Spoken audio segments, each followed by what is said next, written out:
Hey there, Dave here. In this video, I'm going to walk you through Haslanger's analyses of gender and race in her article, Gender and Race. What are they? What do we want them to be? She builds her analysis of race second and by analogy with her account of gender. So in this video, like in her article, I'm going to focus first on her account of gender and then just sketch very briefly how it connects to her account of race.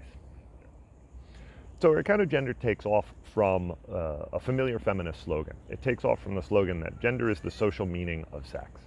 And so in order to develop an account like this, an account of gender that draws on that slogan, Haslanger needs to say a little bit about what she takes social meaning to be and a little bit about what she takes sex to be. For Haslanger, sex is going to be a set of physical features, a set of bodily features that are associated with a certain reproductive role.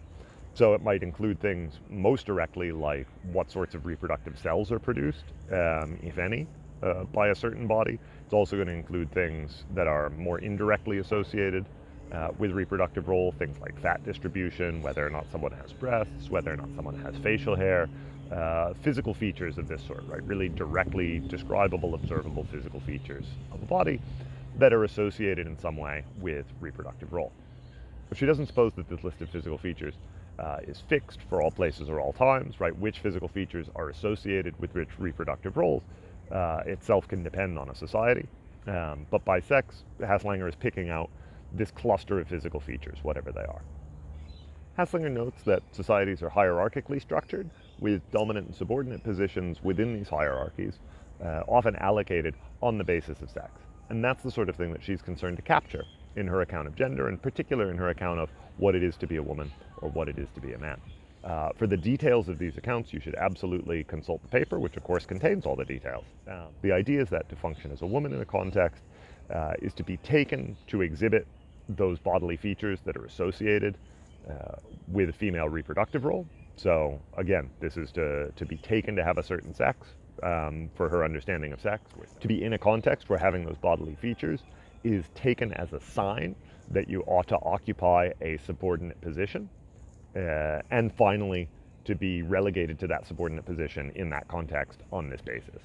So that's the picture of what it is to function as a woman in a context.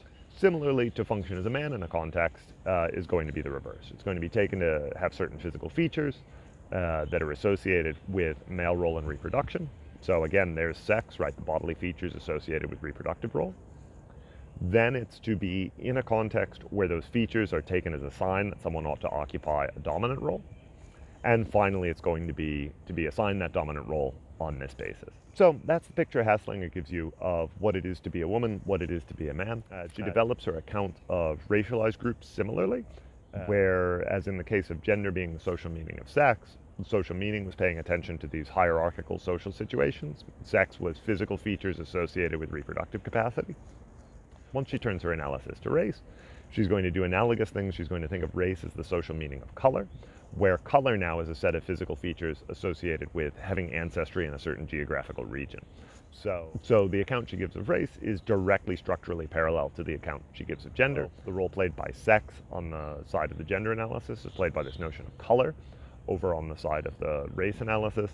And the role that reproductive capacity plays in identifying which physical features count as sex on the gender side of the analysis is played by having ancestry in a certain geographical region, which plays a role in identifying which physical features count as color on the racial side of the analysis. So there's an analogy back and forth between these two approaches in those terms. So that gives you a rough sense, hopefully, of where Haslanger is coming from in terms of her analysis of gender and race, and that's it.